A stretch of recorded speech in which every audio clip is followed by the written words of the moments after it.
Hey, Oh, Cole, it's your simple friend. wait a minute. I didn't change my background. People are Nobody they're going cares, to think that we Cole. did Nobody these in cares one about what setting. your background is. Yeah, they Nobody cares. do. There we Oh, go. look at that. Very simple. That very simple image. Yeah, there you Yeah, go. yeah. I think the reason since our last show, I've been giving thought about simplified images. Since I, our last show, you've been thinking I've about been, that. it's been all of 20, 30 seconds, but I have been thinking about the reason you like simplified images because you're a simple person. It's the same That reason you like black and white.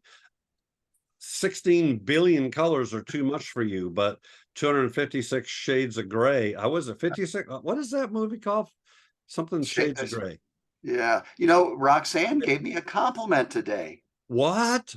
She said, "You're so black and white." And I said, "Roxanne, that's the nicest thing you've ever said to me." I think she meant it as an insult. No, I, I, I probably she did. If you guys were having a debate about something, I think she was telling you that you're too black and white and you're not open to Yes, that's what she nuance. was saying. Yeah. Yeah, and she would be right about that. uh, well, how many shades of gray are there in a 50. palette? I don't know. What that was the name of the book, wasn't it? 50 Shades of Gray? I'm talking about images on our Oh, computer in system. real images. Oh, I thought we were still talking about a book. I don't know. There's a bunch, but there's not near as many as there are colors and shades of colors, and I know that overwhelms you. We're now talking about things that are very digital. How many shades can our Photoshop recreate, or how many bits and how many pixels? And I'm wondering, when we go back to not many years ago, Yeah. and for most of my life, we were dealing in prints and we created things that looked good. Now we talk about all of these specifications.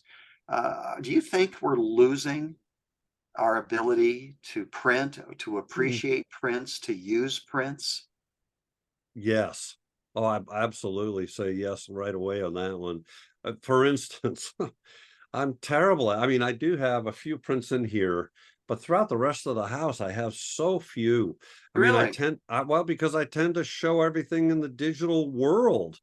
But then somebody said to me, and the reason I have a printer and the reason I have made prints and will continue to do so is the process is not complete until you've actually produced that print and can hold it in your hands. It's not for them, it wasn't good enough.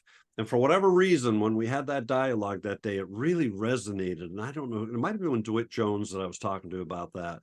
And he says there's just something about a tangible print. And I know Brooks Jensen talks about it a lot from Lenswork. There's something about having that final thing in your hands. And I think that the younger generation, specifically, you and I are old. We know what prints are all about. Younger generation, I don't even know if they know what a print is, some of Well, them. we could be accused of just being old timers who are nostalgic for the old days of prints. But let me tell you that I speak sometimes to high schools, and sometimes I will run into younger people who are into photography, and you will show them a print, and you can just see that Yeah, there is a big difference between a print and a digital image. totally. uh, and even things such as the paper you choose and how that somehow enhances the print. It's a big deal, I think. Yeah, I hear a lot of clubs saying we've gotten away from print night, apparently where they would show prints, and we're yeah. now showing them on screen. And I got to tell you, on a projector, nothing looks as good as even a It's monitor, much terrible. less a print. You're always Yeah. apologizing. Yeah. So I wonder if we ought not to try to get more people to print their work or to see a really good print and appreciate them. Yeah, I think we have lost. I mean, back to your question at hand here, and that is, have we lost an appreciation for prints? I think absolutely we have, for sure. Because you're right. I mean, I've made some folios, where you just have a little beautiful jacket, and then there's 10 prints in there. I have those. I've purchased them from other people, and it's magical to open that up, and they are different than Mhm. viewing them on the screen. They just are. Is the screen calibrated? Is it not calibrated? And like you said, a projector, oh my gosh, you're always apologizing, sorry, these don't look this saturated. Of course, you don't have that problem, but yeah, Uh, it's tough. The other thing is there are some images that look better digitally, and I don't think they would be able to survive in a print world. Interesting. And probably vice versa. There's some images that you get them on the screen and you just can't get them to look as good in a print. There's probably some pluses and minuses to viewing an image digitally, but ultimately, I mean, I've gotten to where I don't frame my prints anymore when I have an exhibition. They are the bare prints, no glass, no mat, no Interesting. Okay. frame. And I do that for a couple reasons. One, if you're going to do a show and you're going to do 20 or 30 images and you've got a mat and frame them, there's an enormous financial Yeah, there expense. is. But also there's still that glass between you and the print. And I had a friend who used to mat and frame them with no glass Oh, because he interesting. hated the glass so much. But I even like this better. So I So, and create, are you allowing people to touch them, or are they just hanging? I consider these, they're going to be trashed when they're done. So I don't really care. I don't think it's very appropriate to be touching a print, No. really. Yeah. But I'm not going to get upset if they do.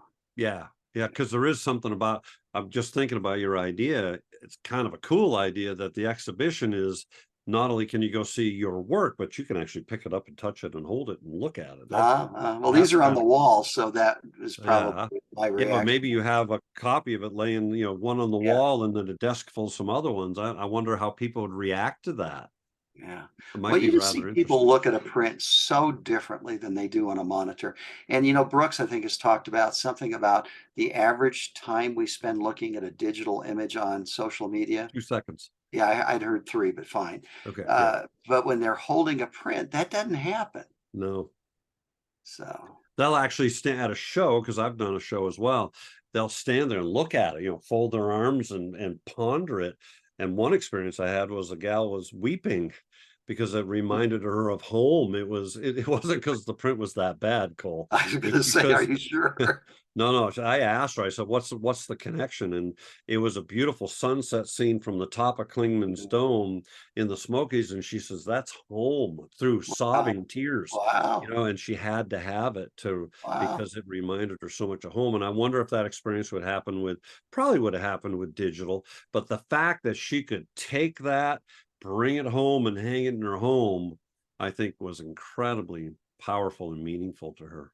So. We'd love to say, I wonder if Ansel would have embraced some future technology, digital, for example. I'm convinced he would have, Yes. but I wonder, would that have stopped him from making prints? I don't think so. Can't imagine. No way.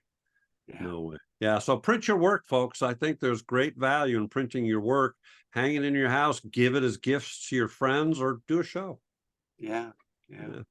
Cole, I think you need to mow your lawn. I'm going to go mow it. Go mow your lawn. I'm going to go cook some bratwurst. You were going to say, go kick the Kick kids. I some- know that's what I you were going to was, say. I was going to say kick the kids out of the house, but I figured that's not a good idea. No, I'm going to cook some brats with some onions and peppers. Mm. Okay, Sounds so good. you and I are headed out for the Faroes. So hopefully we've made enough of these to last through our journey. Yep. And we'll see you when we get back. Maybe we will even record on an iPhone. Then I have to figure out how to post it, but I think I can do that. We'll record some thoughts from the Faroe Yeah, Islands. That would be kind of fun. I Actually. think that sounds like a great We're idea. going to do that, and you guys are going to be blown away with our technical prowess. Yeah, and John's going to be wearing his little hat because he's not going to submit the lens work before next Oh week. gosh. Well, I love you, and I don't know why I love you, because you drive me crazy. All right. I'm trying to goad you into doing it. I know. I'm going to Okay. get her done. See y'all. Bye.